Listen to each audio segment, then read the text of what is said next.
All right, and we're back live. We're still waiting for the pairings, but we just got the meta share for the CTT, the Colosseum Team Trios, held Friday night. This was the event before Paupergeddon. Yeah, a Yeah, small appetizer before the main event. And yeah, nice. yeah, mm, in this tournament, in this let's say side event, um, uh, you could subscribe with a team of 3 players with no limitations, and there's an interesting deck building limitation, which is that in your whole team you can't play the same card in. You can play one card in only one of the 3 decks. So if you Yeah, play Deadly you can only play Dispute four in of a one, card yeah, across all 3 players, so to speak. yeah. And we got the meta share, but oh wow, the table is incoming. The pairings are live. So maybe we'll postpone Come this back talk to it for later. later. That's a Yeah, it's a high percentage of red for 48 teams. yeah. There were 48 teams, so triple that in terms of players, and Yeah, yes, 29 played cool Dota. I mean, yeah, given this limitation, having a mono red deck that just plays burn and mm, fast creatures, that's yeah. I want to It's say a no-brainer, but yeah, Yeah, it's a little interesting though because Affinity is the second highest, but they have the crossover of both yeah. Great Furnace and Galvanic Blast. And So also he uses Deadly Dispute, which is a very contested card. yeah, someone on the team is going to be a Deadly Dispute deck. It just depends if it's Yeah, going to yeah, yeah, be yeah. like Affinity or Gleezard or Gardens. Yeah, I mean, Gardens, I don't. Yeah, only 5 players brought Gardens, Yeah, so only 5 teams. I believe like there was a lot of people. Gardens has not been doing very well online at all, and it has done very well this event Yeah, for how average it's been over the past like Modern Horizons 3 meta. yeah. I mean, it really. I mean, being a control deck, it can find a way to set up for the meta, and Gardens has a nice split between spot removal and mass removal, and a lot Mm, of card draw. So yeah, it can be set it's up yeah, in a good way it's for the specific meta. it's, it's true. It's like it's pretty good against red if you like build towards it. You got to run Yeah, a decent amount of sweepers main. Like some of them yeah, have been yeah, yeah. running Drown in Sorrow main, which is pretty much only there for red. Yeah, because you And have the creep rats, but they're very often they're very very slow because you yeah, can't and they board also wipe damage you, before turn 5. which you don't really want to Yeah, be doing when you're versing red. yeah.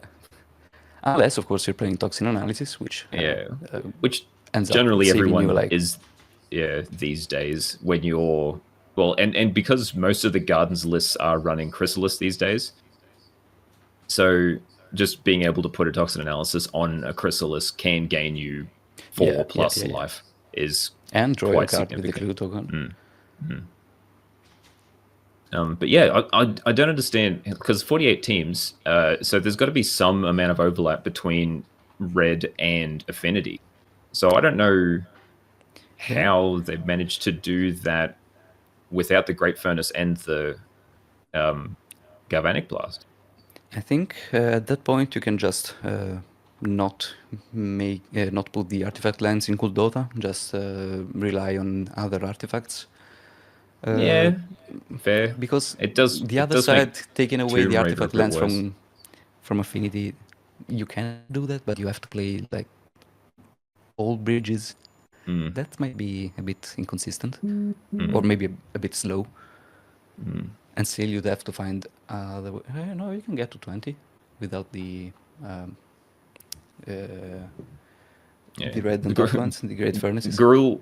Yeah, Gruul being that high does not surprise me.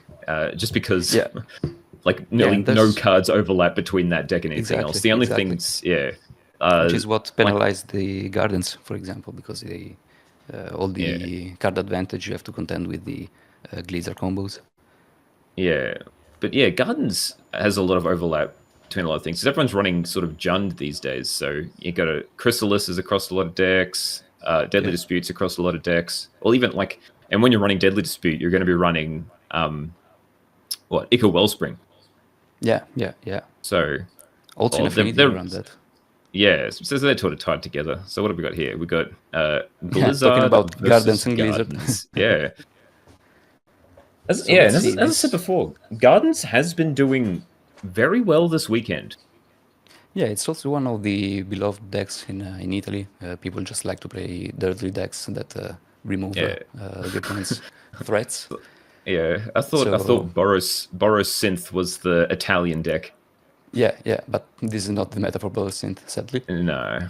I thought someone would still try to find a way to play Boros, like maybe in a Mardu shell, to try to There was like win the 5 attrition war. Mardu Synth pilots like at the start of the day. I think 2 of them made day 2. So we Yeah, may we'll have see a to take Mardu the. on stream, but I don't think they're very high. I'll try to take the meta share for day one. I believe, and I think I remember looking at the meta share, and there was one Boros Synth like right down the bottom. I don't think they made day 2. As sad as it is for me to say. So chat, that 27 after the name is the points.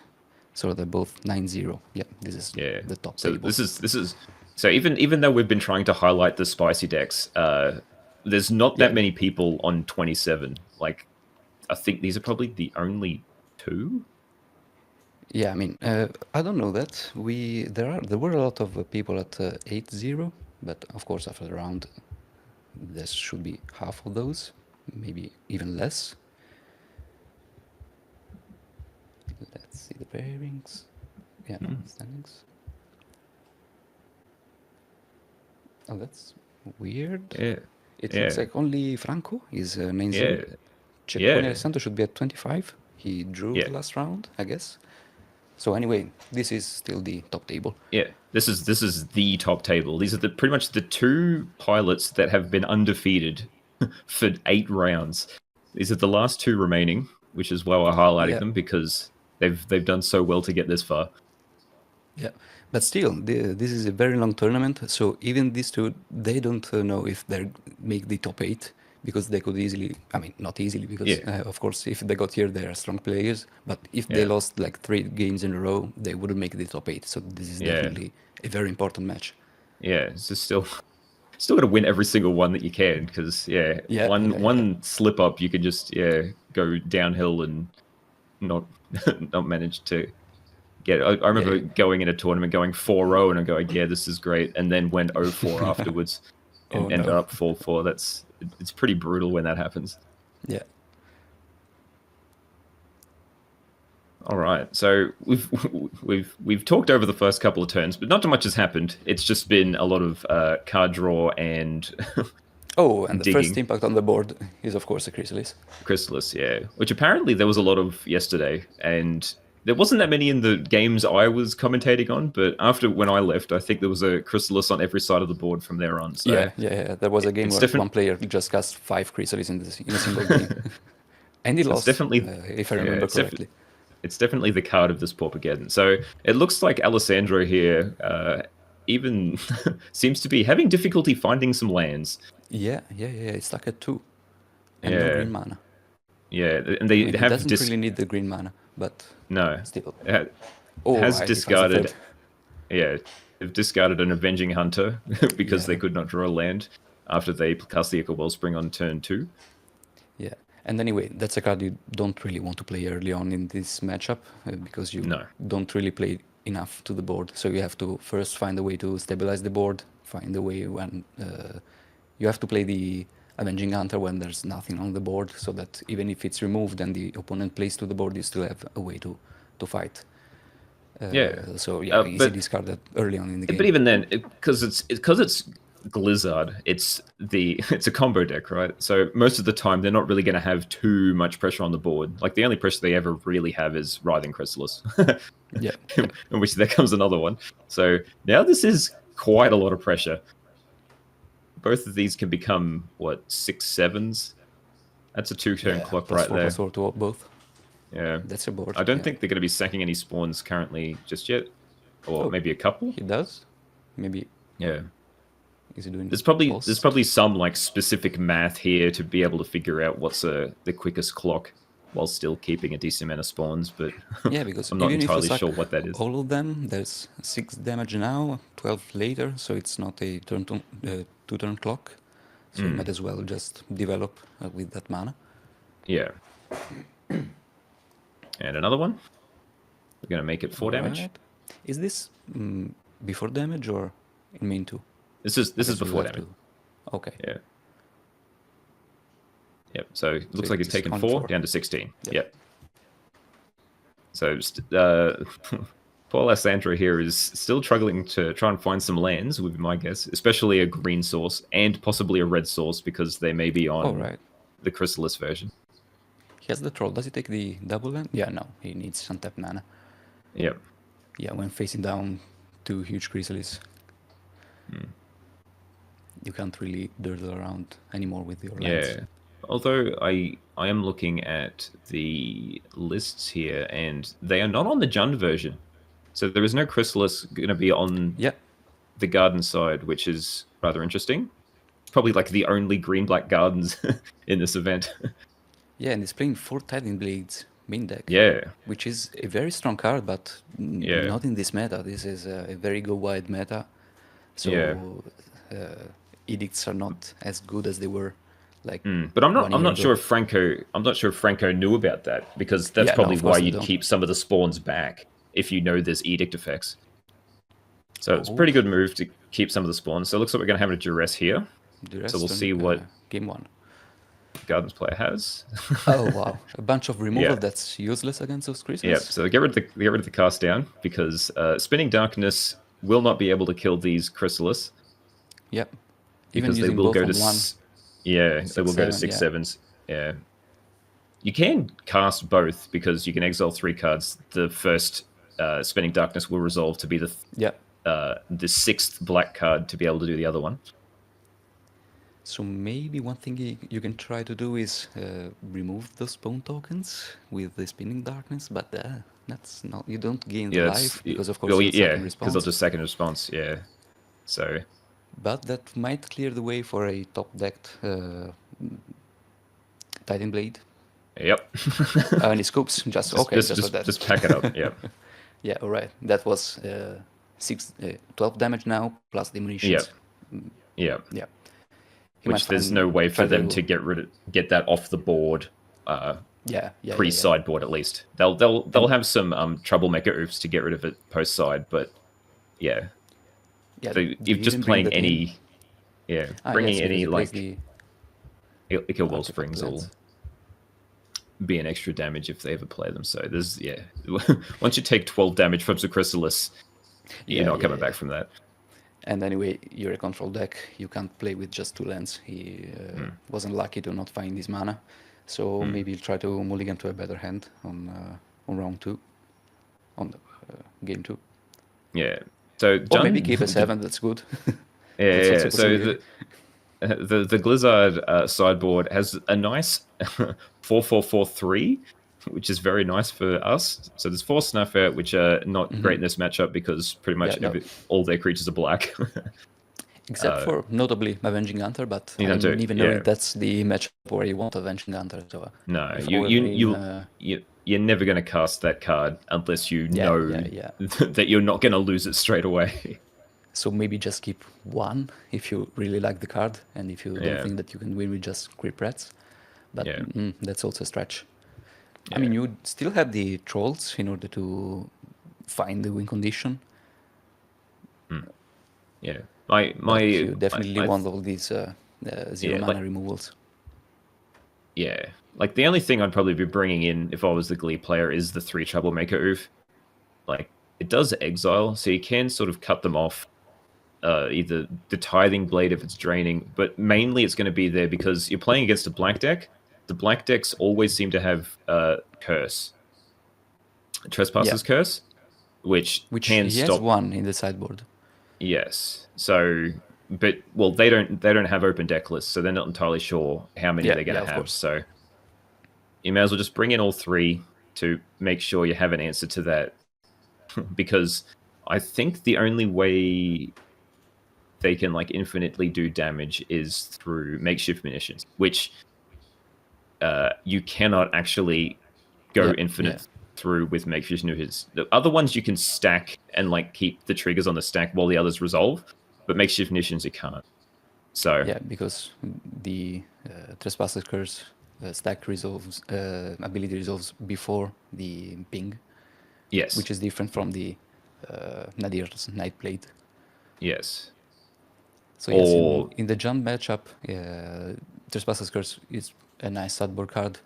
Against the Golgari version, you can still win, but it can still win in the opponent's hands. It usually just sits. Yeah, it just sits there and hopes to drain them for a little bit. Yeah, and just put a stop maybe for a while. Yeah, it stops them from making an infinite powered attacker, and it stops them from just making infinite mana to be able to dig through to find the win conditions. So exactly, it buys you some time. So you always bring it in, but you never rely on it to like win the game on the spot. Exactly. Which I remember I played a game online where it was just like closed team sheet or whatever it was. I didn't know what they were on. I went turn 2 curse. They scooped straight away because they were on Jund and Gleezard, and like they literally had no way of winning through it here. I was on Black Turbo Fog, so they didn't want to try to beat down with Chrysalis and waste a pile of time. So yeah, that's fair. So yes, as we were saying, Trespasser's Curse good to gain time, but you still need a win condition other than that. And Gardens really is not the best deck to set up a fast win condition. So really I mean, it's a little bit quicker than it's a little bit quicker than Black Turbo Fog, but it's not that much quicker, to be honest. All right, here we go. The namesake card of the Gardens. Oh, it's an actual plant token. I don't think we've actually seen a real token this entire coverage so far, which is rather interesting. Yeah, in Italy there are a lot I don't know if it's only an Italian thing, the pimping your deck with finding weird cards, but also the pimping your tokens is also one of the ways and at least they're cheaper usually. I saw someone in chat say no Deglammer because they did play the turn 1 artifact land and they did have 2 mana up, one of which could be green. But this version of Gardens, this version did not have any Deglammers in the sideboard. Yeah, it plays 4 Troublemaker Roof. Yeah, which they could have played. They could have sacrificed their plant token to exile that artifact land, which would have been great. When he finds his one-off Trespasser's Curse. So there's the one-off curse. So we'll have to see if Franco can manage to find their Troublemaker Oof, if they did side them in, to be able to deal with this curse. Yeah, that's the only card that makes it possible. Yeah, no, I don't think there's anything else. Yeah, he just needs to find those hooves. Yeah. Or beat down with the Chrysalis. That's also a plan. Yep. You do drain yourself for 3 now if you play a Chrysalis, but... yeah, but when next turn you can attack for 4. Yeah, this is true. And then if you play another Chrysalis, you can, they just keep coming. As soon as one comes, they always come. yeah, they call them their friends. Come in packs, yeah. All right. Nico Wellspring. So he ramps to 5 mana. Yeah. The power of 2. Yeah, this is the power of... Yeah. So there's been a lot of people culling Cleansing Wildfire from the Jund version. So it's almost been like Golgari just with Writhing Chrysalis. Yep. You do lose the card advantage of Writhing Chrysalis and like just being able to ramp. So like your mid-range game plan is worse, but you still have that mid-range game plan with the Chrysalis. It's just not as strong of a mid-range plan. So it doesn't lean too much into it. Yeah, it's very hard to find that line where you want to go like full-in combo and mid-range secondary non-combo options. It's been very interesting watching this deck develop. Considering like when it was first spoiled, it was just considered a meme. Yeah, yeah, yeah. All right, looks like we're cycling a troll, Khazad-dûm, to be able to hit those land drops. Which thankfully now Yeah. he has So all these what? land drops. So yeah. So now's the time you want to slam an Avenging Hunter if you've got it, or a Thorn of the Black Rose for that matter. But it looks like they've just passing turn because I would not think you'd be casting spells during someone else's main phase. So Yeah. 5 mana pass turn signifies they have a lot of interaction in hand, and not a lot else Yeah. going on. So this I is guess there's perfect going for to be yeah, a lot this is of removal. yeah, this is a perfect opportunity for Franco to just keep digging to try to find those troublemaker oofs to be able to get rid of that curse. Because you could try and play Writhing Chrysalises into this, but because they've done nothing, they're gonna have the interaction. So I wouldn't be, playing too much. So it looks like they're going to be playing makeshift munitions to be able to start like pinging away this plant token, I guess. Not too sure. I think it's just there to have insurance for the removal spells when Writhing Chrysalis like does come down eventually and gets removed. So it'll just give you some amount of value if your creatures die instead of them just dying to removal spells. I mean, one ping is not really the best value, but it's something. You got to try to keep them. You got to try to keep them down, even because you're going to be making them gain life with those trespassers curses. So you may as well take that life back that you're giving them. Yeah. But I mean, that's a lot of land in play. I feel like Franco's drawn like 20 cards this game already. Another We've got a duress. There's still the 2 spinning darkness, which but there's this snuff out now, which is much. And a rotten reunion, which is rather interesting. Yeah, does he play with the graveyard? Yeah, he'll have. I did see an evolution witness in their hand. Yeah. I don't know how many. They're running 2. So 2 in the main, yes. Yeah, so it's a fair thing to sideboard in because like they've only got so many win conditions, and also they got Blood Fountain too, I believe, right? Maybe not. I don't. No Blood Fountain. It's just no, it's just the 2. Yeah, it's just the 2 evolution witness. So maybe not the best option to sideboard in. And I guess I'm like, do you keep it the Spinning Darkness because they were so useless in game 1? But they are a free removal spell to deal with the combo. Yeah, exactly. They just don't deal with Writhing Chrysalis. So this is the power of the Jund version, where you can just make some of their removal spells irrelevant. Okay, gets rid of the blocker with the munitions. Yep, Franco taking Lightning Helix. Alessandro getting a free Lightning Helix from their Trespasser's Curse.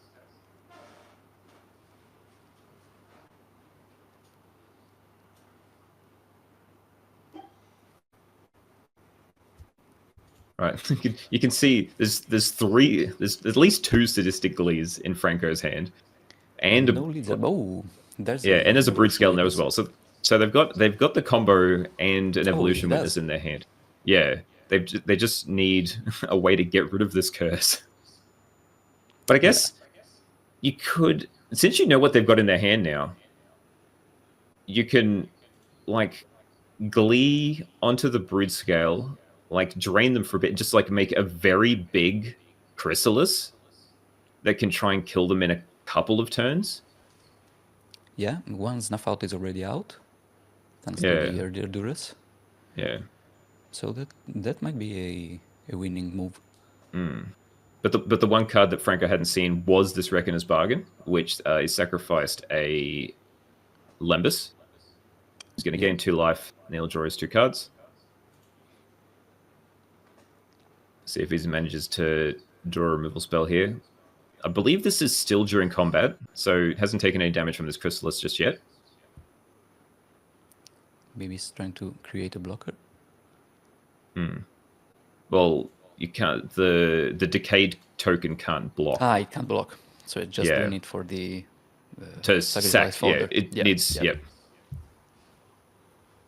So unsure. They didn't actually show what they targeted in the graveyard. They might not have. I think it says up to.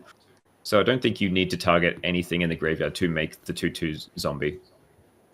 Oh, and it is their main phase, I guess, because they just played a plant. So they must have taken the damage from the Chrysalis. Up to 1, yes. So by not targeting, you don't run into the possibility of the opponent getting rid of the target. Oh, but even in that case, you still would create the you still get your token because it says up to. So it won't fizzle because it still has a legal target because it said up to. It didn't have to have a target. So it just said, I don't care what I exile. It's irrelevant. Chat asked if the Glee player is playing Clark Clan Shaman. It is not. No, he's not playing red man at all. No. Just straight up rock control. Oh, the Glee player. Sometimes. Oh, the Glee. Sometimes, player. Sometimes Glee runs Clark Clan Shaman. This version is not. It's more reliant on usually if they run Tamio Safekeeping, they don't run Clark Clan Shaman, is what I've found. Yeah, you have two ways to address the fact that red-green aggro, mid-range or monsters exists, because in that matchup you have to find a way to fight to the board. So some use the Karklan plus Toxin Analysis combo, while I think Franco went for this. There's so many different. Just protect the combo, and if the board is too much to handle, just win. Yeah. In response. That's the thing with the Jund version. There's just so many different builds you can have of it that it's hard to tell what's going to be in it and what's not. Yeah. So it looks like. Oh, there we go. They're going to kill the Chrysalis. I believe it's a cast down. And so there's a Tamio Safekeeping to protect it. It's going to gain 2. And now it's his turn. What's the other die on the board? Good question. Okay, another spawn. It's gone. Oh. All right. Yep. Is Chrysalis number 2? Yeah. Take another free Lightning Helix for Alessandro, which isn't really going to help you when there's a 5/6 Chrysalis on the other side of the board. Yeah. That could become 9. Yeah, if it wants to be. Yeah, the spinning darkness just. Yeah. Yep, so it's made a mana. We're going to sack another one.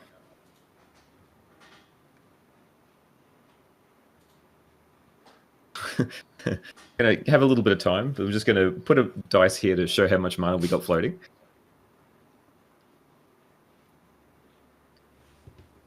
Ooh, I think they're going to put a Glee on one of their Chrysalis. Yeah, I think it's ready. Or maybe one thing you could do is just play the Evolution Witness and try to win by outvaluing them with getting. You can put the Glee on the Witness, and then just start returning all the permanents to your hand, which is just recurring that pretty. They just drew the Brood Scale, so they've got the infinite combo back again, but there's still the problem of the curse. Yeah. So I don't... Considering Alessandro is at 26, I'm unsure what the math is. Could each Chrysalis can be doubled. Oh, one's got Summoning Sickness. Okay. So I was wondering if you could, get to a specific point, because it's doubling the amount of count. You've got 2 lots of the counters going on things, but they're only getting 1 life for each of these counters. But I don't think this turn there was any way for that to happen, especially because one of them was Summoning 6, so... Yeah. Oh, and also he knew about the Spinning Darkness in hand, so can't actually go for the Brood Scale combo anyway.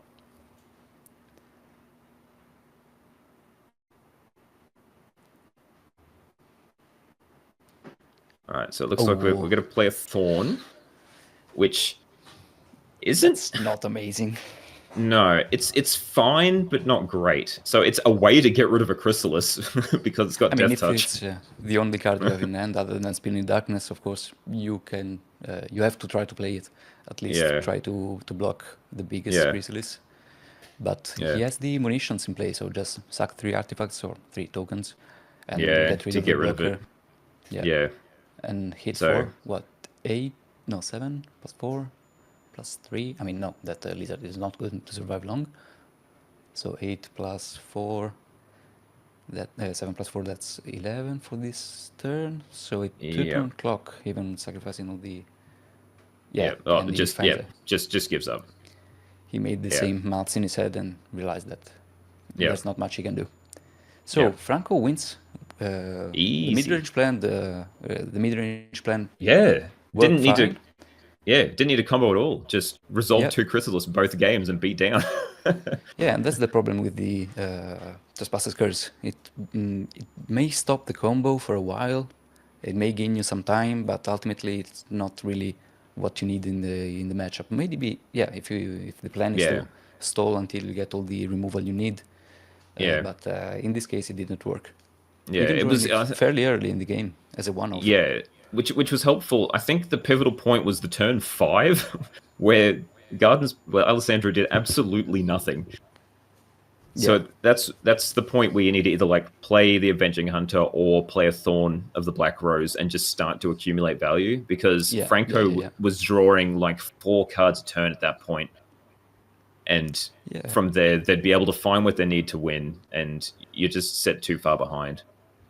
Because even, I mean, Alessandro plays 3 Fanatical Offerings, 4 Deadly Disputes, of course, and 2 Reckoner's Bargain. So that's 11 draw 2s. But he didn't seem to find a lot of them. He found a lot of, in both games, a lot of the removal, the 3 damage one. So Franco goes to 10-0. By the way, so that was because both these players were technically undefeated. 30 points. Wow. Yeah, Franco was 9-0 and Alessandro was 8-0-1. Yeah, 8 wins and 1 draw. So Franco has the perfect Paupergeddon for Franco is just churning win after win after win. Yeah, somebody put a stop to him, please. Yeah, considering that one finished so early, we may be able to get a backup table, which will be interesting. It took only 15 minutes. 25 minutes to. Well, there's 25 minutes left, right? Yeah. And that's with the what are those? The Lambas. So that's every time you sack a Lambas, that's another minute off the clock. It was 45 seconds, right? That's what we calculated yesterday. Let's search for the backup table. Yeah. I want to see a Cycle Storm match, says chat. Yeah, I want to see it too. Yeah, it was. How many did we have? We have 3 out of 5 or something, or 3 out of 6. It was a pretty good conversion rate. Cycling Storm, 3 out of 6. Half of 3 out of 6, 50%. Yeah, 50%. The best deck we saw with the Kali guys yesterday was actually Azorius Familiars. Of the 5 players, 3 went to day 2. Yeah. So very nice for him. Just it's a good deck. It's been having a little bit of an issue with red as of late. I think it's just a little too fast. It used to be very good because of Godfarer's Faithful, just stonewalled red so much, but it just goes so wide so quickly these days. I think the monkey helped a little bit too much. Yeah. And anyway, even if you have the Pharaoh, the God Pharaoh, what's the name again? I mean, God Pharaoh's Faithful. GPF is what I call it. I just call it even if you have the Faithful, you still don't really like to block the opposing creatures because you might lose it to any form of lightning bolt. Of burn. So even in that case, you have to be careful. And that makes it a bit clunky. You have to take sometimes you have to take the risk and just lose later on. But Yeah. But hopefully, if we do get to see Cycle Storm or Familiars later on in the day, I hope Carly's here because he'd be able to explain these decks much better than I can. yeah. Although, like, I know Dredge pretty well, and there was a Dredge pilot that Yeah. was 8-0, I believe, at the Yeah. end of day one. So I think considering 7-1, but I yeah, okay. might be wrong. Well, considering Franco is now the only like 10-0, they've obviously lost 1 or 2 games, but they're still going to be high enough that we may be able to see them on stream, which would be pretty cool. Yeah, and he won 2-0 when he was on stream. Yeah, I rewatched it when I woke up this morning, and yeah, it was pretty convincing. Yeah. Okay, we have the backup table. It's Barbieri Simone against Galeotti Gregorio. Both at 21 points. Affinity versus Familia. Oh yes, we Oh, have here one. we go. Oh, we get all That's right. always We familiar get to coming see up. familiars. Okay, someone text Kali guys, tell him we are. It's probably like 4 a.m. for him currently. So Wake up. we may get another backup table familiars later on, which he can commentate on. Yeah, and he's at 21. Yeah, that's a nice attention. Yeah, Place so that's yeah. seven wins. So what round are we up to now? 10? We are at round. No. Yeah, this is 10. So both these players have to win. So they're both 7-2. Yeah. Yeah. They're playing for the top 8 cut. They Yeah. have to win every single game. Yeah. Do you know what the cut is? Is it X2 or is it going to be like I think it's X1? X2. There's okay. one chance in 1 million that someone with 3 losses can make it to the top 8. Yeah. That depends on the amount of draws and whatever. But I think X2 is the cut. Yeah. So how many more? So we got 5 rounds. So there's 13 rounds. That's Swiss? 13 rounds of Swiss plus the top 8. Yep. So there's 3 more to go. Yeah. Okay. So yeah, X2s should make it. X3s probably not. Okay. So I need blue. So yeah, this is do or die. Yeah. Yeah. I don't think any blue-green turbo fog made it. I think 2 black ones did into day 2. Yeah, they had a bit more success. Blue Turbofog, yeah, none of them. 3 brought Turbofog, none made it to the day 2. Yeah, the saddest conversion rate for me was white weenie. It was oh my god, yeah. Only 1 pilot. Yeah. Only 1. So Still sad. carrying the flag. Yeah. Even elves. 7 people came with elves. Elves, yeah, 0 from 7 for elves. Too many It's just Catalan brutal. shamans. Yeah, I got to look at like the results from Paupergeddon, like the metagame of Paupergeddon last time, and the last season, and there was 0 elves pilots. Yeah. Which I thought was very strange. It's always been a beloved deck, and it just like you'd see 1 or 2 people that will always play it, but literally 0. And it wasn't like poorly positioned. Affinity wasn't like the top deck like it is this time. Ponza was pretty close to the top, and it's like a buy for Ponza. Yeah. I mean, the other way around. Ponza is a don't buy need for your elves. lands. Yeah. So very, very surprised, but yeah. I guess even then there were a lot of people preparing for Kuldota, and incidentally the same sideboard cards used against Kuldota is great against elves. Even better against elves than against mono red. Yeah. Because you literally only play on the board, so you don't even have to care about other cards in hand. Just try to resolve the board wipe and you basically win. Yeah. So it looks like Simone here, the Affinity pilot, has already got a game win. Yeah, they're 1-0. So it looks like the poor Familiars pilot's going to have to try to get 2 wins in these 25 minutes, which is they're not known for going that fast. Yeah. Unsure if we have lists for this one, but their likelihood of winning is going to be highly increased if they're running a significant number of dust to dust, because this is what you have dust to dust for. Yeah, this is one of the matchups you don't want to find as Affinity.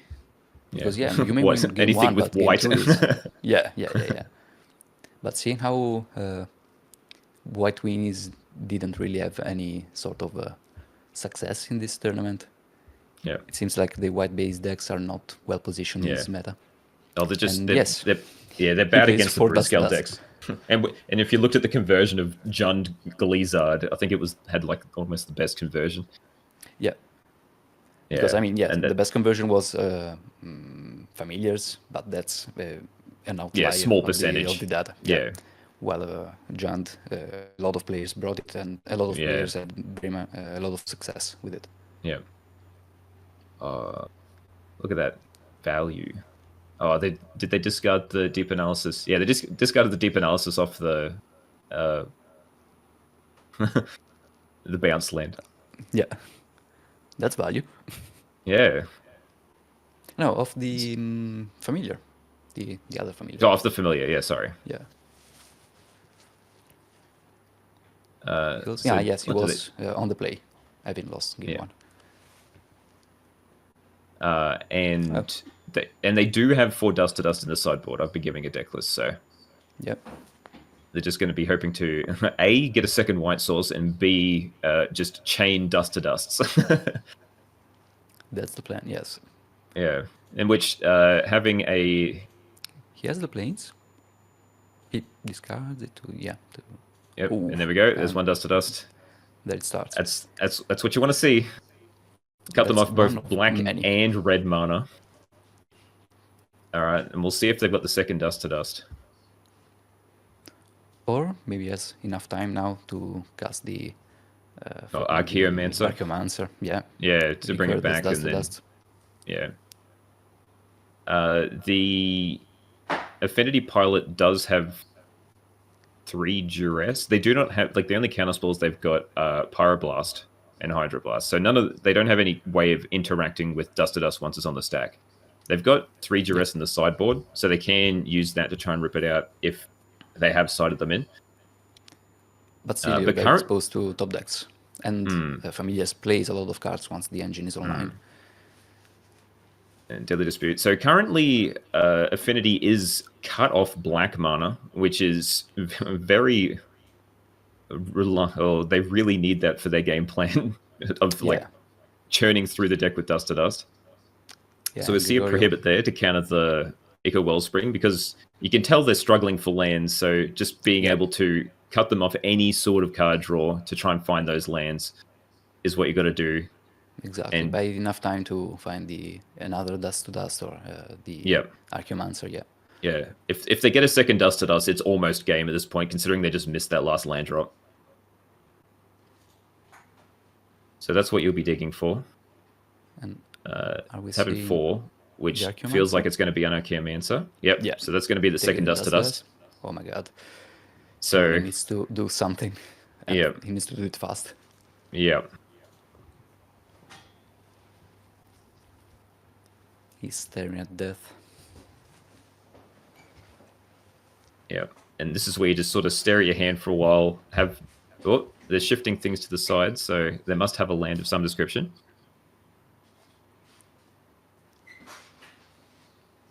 Yep, there's a black source. Untapped black source, yeah. Yeah, that's what you want to see. Well, they would have slammed the duress if they had it. Yeah. But they don't. So this is where you pass turn. So this is what you got to do when you're facing dust to dust: is hold up black mana and then use Deadly Dispute to sacrifice one of the lands that's going to get targeted. So at least then you've got some amount of mana left over. Yeah, and so I think that's what we're going to see. The treasure token, but I think Gregorio has a counterspell in hand. Not counterspell. Have a counterspell. Yeah, probably. Another prohibit. That's almost got to be concede, right? Yeah. Yeah. No, they might. He's up a game, so you're trying to sort of drag this out as much as you can, because if you go into the late game, you have a better chance, I think. So just waste as much. Oh, wow. Okay. It's enough. Dust to dust. Please really stop. He's already dead. There. Yeah. All right, all right. So 1-1, Yep. and they have enough time for game 3 without having to Mm. speed their. Yeah. So this is what Affinity doesn't want to see. So a lot of Affinity lists these days have cut the negates or metallic rebukes. That's the only, and even stuff like turn aside, things Yeah, that counter things that target your permanents. They yeah, used to run that just for Dust to Dust because yeah, it just sets you back so far. yeah. But But that's because, a good meta call well, because the white decks are not well positioned. So yes, yeah. So don't worry about Dust to Dust that much. So don't worry about sideboard slots for it. Just care about the Affinity Mirror and Red and Jund Gleezard, I guess, yeah, because that's what you're going to see. What, 3 out of 5 times in your tournament bracket? yeah, even more.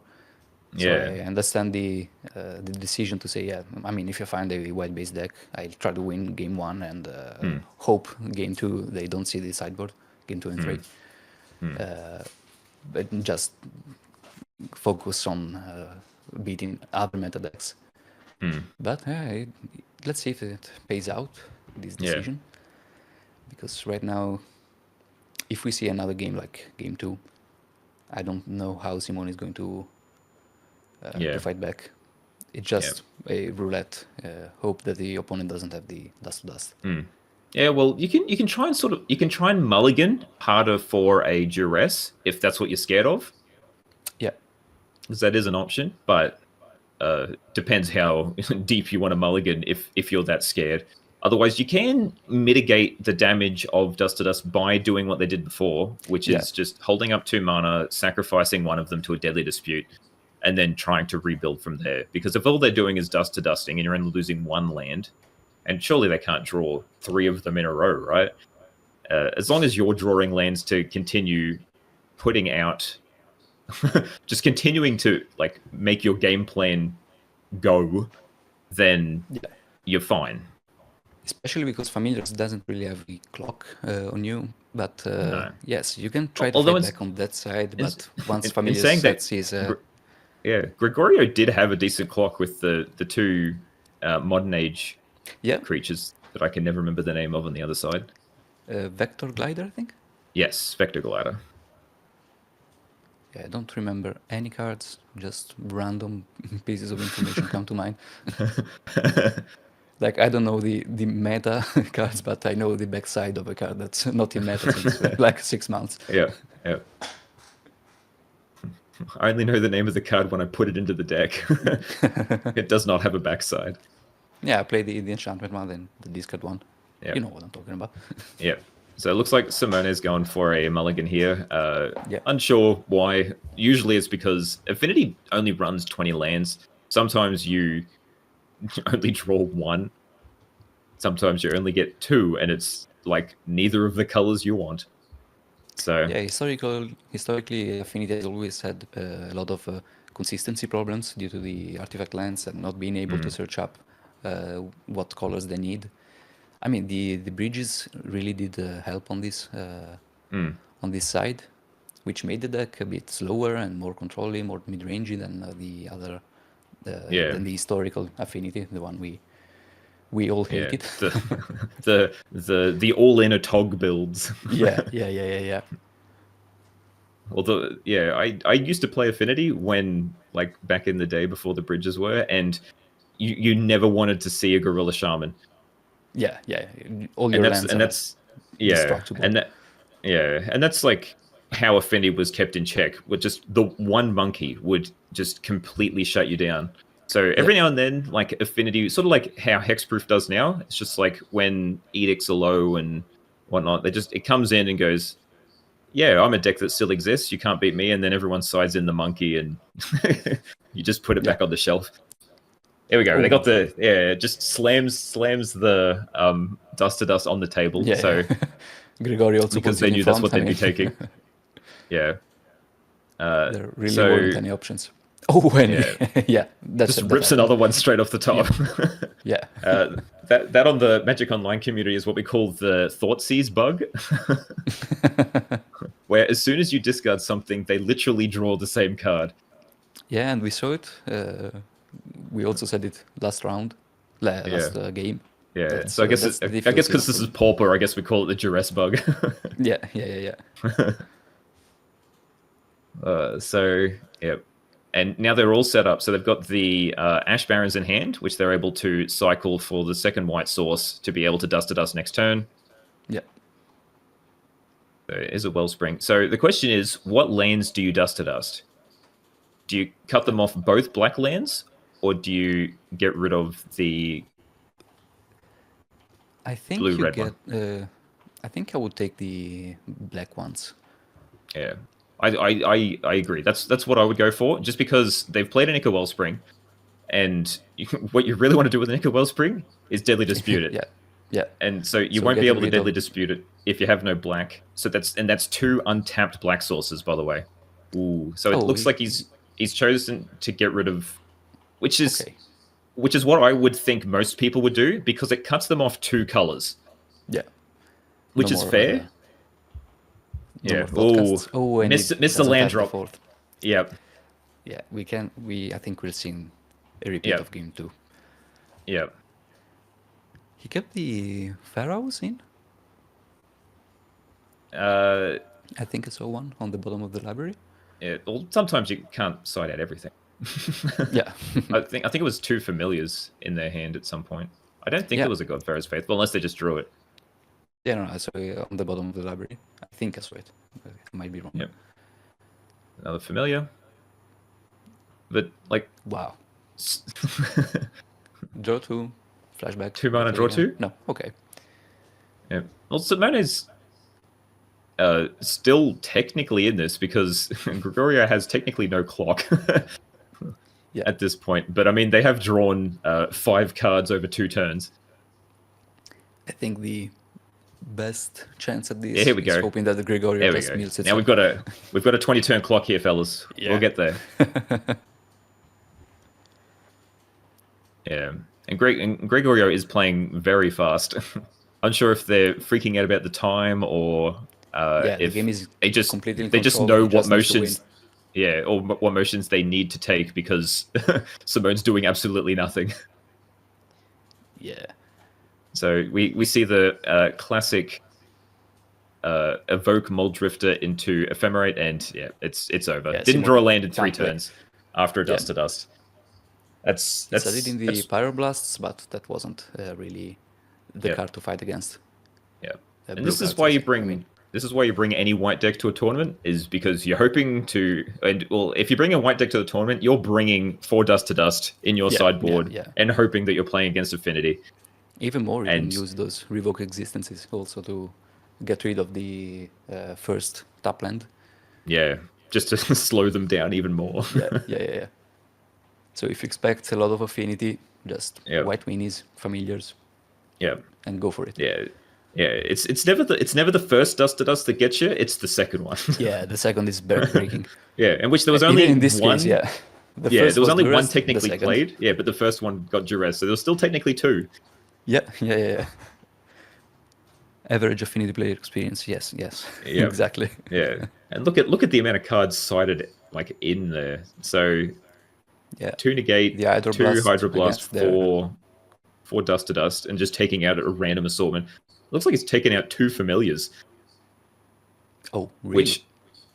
Which you don't really need the familiars. The whole game plan is dust to dust. Yeah. So everything you have is just card draw. Oh, I think it was just the cards that were in play. So Okay, yeah. So remove Yeah. soul, snaps. yeah, there's one familiar that was in the sideboard, Yeah, and and yeah, all the Godfarer's Pharaohs, yeah. Faithfuls. Okay, Yeah, okay. So which I- is what you expect, I saw him. because in the yeah, Arch. Godfarer's, you don't really need life gain against Affinity. They're going to be beating you down with 4/4s. I don't think 1 life per blue spell is really going to matter. Yeah. And it doesn't really block the Mirror Enforcers. So No. yeah, that's an easy cut. Yeah. And you can see what the sideboard was there of Pyroblast plus Duress. Yeah. Duress to just get rid of fight the- against counter spells and Yeah. resolve the Duress for the dust to dust. Dust to dust. Yeah. Which, again, this card is not as strong as Permission. I mean, you can use it proactively if you have a good clock and you manage to win in, if you think you can manage to win in like 2 or maybe at most 3 turns. But if you expect a longer game, discard is not that great, targeted discard, because you can't control the opponent's top decks, of course. Yeah. So if you have to get rid of Dust to Dust, sadly, that's not enough. Not always. Well, no, that was a fun couple of games. In fact, we got 4 games in over that one round. That was great. And we still have 10 minutes to go, so we can also take a long break, another long break if you want. Oh, do we want to, or do we want to do the trios meta that we started with at the start? We'll just go back to that, or do you want to do that at the start of the next one? No, we can also do it now. I mean, now that we have time. Okay. Because okay, let's get over it. Look, the transition happened and everything. It's great. Oh, you have it on screen. Nice. Yeah. So as you can see, Cool Dot Red, 29 out of 48 teams, more than half brought Cool Dot Red. And as we said, that's an easy deck to slot in the 3 decks for the trio. And then we see Grixis, Affinity, Gruul Monsters, as we should expect. But Mono Blue Terror, a lot of players brought it. I think that's due to the limitation of the team trio. Yeah, of the split. So you just play blue cards that none of the other meta decks use. Yeah. So that's also a nice deck to bring. And I think nice also shift. Stefano played yesterday, Friday, at the team trio, and he said that his team did good, but one of the team just lost all the matches, so sadly they didn't get. Rough. Yeah, that's rough. So, yeah. 2 Poison Storms, nice. How many? Where is it? Cycle Storm. Cycle Storm. No, not there. Well, so no Cycle Storms? No, I can't see it. Wow, nobody. I mean, you have to use the Deadly Disputes in Cycle Storms, or maybe you don't really have to. No, you can play without it. Yeah, there's a couple of different versions. There's a version that doesn't play Deadly Dispute. Most of them don't. I think the more recent ones have been. But it helps with the treasure token, finding that colored mana for anything you might have in hand. So that's nice, and also of course digging deeper into the deck. I guess the version I always see is the one that Tyrube plays online, and it doesn't run Deadly Dispute. But everyone else seems to be. I think he's just stuck on an old list. Just wants to play what he's used to. Everyone else has shifted to Deadly Dispute, which is I think it seems to be better. From what I've played against it, it just helps stick that a little bit more. Very, very efficient card. Yeah, and, a lot of cool one-offs. Honestly, I'm surprised there aren't a lot of graveyard decks, except for Dredge, because in team trios, graveyard hate is you can't really put it on all 3 decks because I mean you can Nihil Spellbomb and the Relic of Progenitors, but then the third deck, what do you play in that? That's it. You have to fight. Through power options. It's about trying to figure out which position to put that one in, though. That's the thing. Yeah. You could put it in like the 3rd slot, and then the 3rd slot, or like put Dredge in 3rd slot, but every 3rd slot has the graveyard hate in the sideboard. Sometimes that's just. I mean, I think Cool Dot Red doesn't really need graveyard interaction. You can just say, okay, who cares? I'm just smashing. And what we see a lot online is red players siding in the graveyard hate and just lose because they don't have enough damage on the board. Yeah. So that's also the way to you've got to crack your relic. If you've got an early relic, you've got to crack it just to keep maintaining pressure. People just want to keep it in play to I've got to exile the graveyard. But if you're sitting there and trying to exile the graveyard, you're not applying any pressure, and then you the opponent's getting their glaive pain. Play for tempo. Yeah. So it's especially when people get to 2 relics in play and they don't crack either of them. You go, what are you doing?